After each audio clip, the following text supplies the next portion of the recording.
Friends, അപ്പോൾ ഇത് എൻ്റെ ഒരു കുടുക്കയാട്ടോ. ഞാൻ ഗുരുവായൂർക്ക് പോകാൻ വേണ്ടിയിട്ട് എടുത്തു വെച്ചൊരു കുടുക്കയാണ്. നമുക്ക് നോക്കാം ഇത് എത്ര രൂപയുണ്ടെന്ന് കേട്ടോ. റെഡി, 1 2. പൊട്ടിയില്ല ഗൈസ്. കാരണം ഇത് ഇവിടെ ഇരിക്കട്ടെ, കുറച്ച് പൈസ ഉള്ളൂ നോക്കിയേ. അപ്പോഴാണ് നമ്മുടെ ശബരിമലയിലെ പ്രശ്നം കേട്ടത് കേട്ടോ. അപ്പോൾ ഞാൻ ചിന്തിച്ചു, നമ്മൾ ഈ ഇത്രയും ഉള്ളി പറക്കി ഉണ്ടാക്കിയ പൈസ മൊത്തം അവിടെ കൊണ്ടുവിടും, അത് അവന്മാർ, അതായത് അവിടുത്തെ ദേവസ്വത്തിലെ ജീവനക്കാർ, അവിടുത്തെ ആൾക്കാർ എല്ലാവരും കൂടി തട്ടിമറിച്ച് അവരുടെ പോക്കറ്റ് എന്താ പറയുക വലുതാക്കും. എന്തിനാണ് നമ്മൾ ഈ കഷ്ടപ്പെട്ട് ചെയ്യണത്?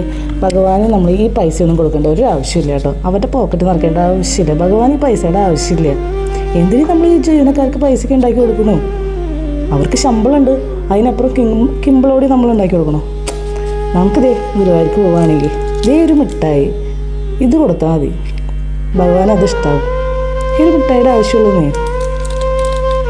വെറുതെ എന്തിനാ അവിടുത്തെ ആൾക്കാരുടെ പോക്കറ്റൊക്കെ നിറയ്ക്കാൻ നമ്മൾ ഉണ്ടാക്കി കൊടുക്കണത്? ആ പൈസക്കില്ലേ, ഈ പൈസ ഫുള്ളായി കഴിഞ്ഞാൽ ഞാനിതെല്ലാം കൂടി അവിടെ ഒരുപാട് പ്രായമായിട്ട് ഒരുപാട് ഭിക്ഷ യാചിക്കുന്ന ആൾക്കാരൊക്കെ ഉണ്ടാവും, അവർക്ക് കൊടുക്കാമെന്ന് വിചാരിച്ചിട്ടാണ് ഈ പൈസ ഞാൻ ഉണ്ടാക്കി കൊടുക്കുന്നത്. ഇപ്പോൾ ഭഗവാൻ അത് ഇഷ്ടപ്പെടുന്നു തോന്നുന്നു.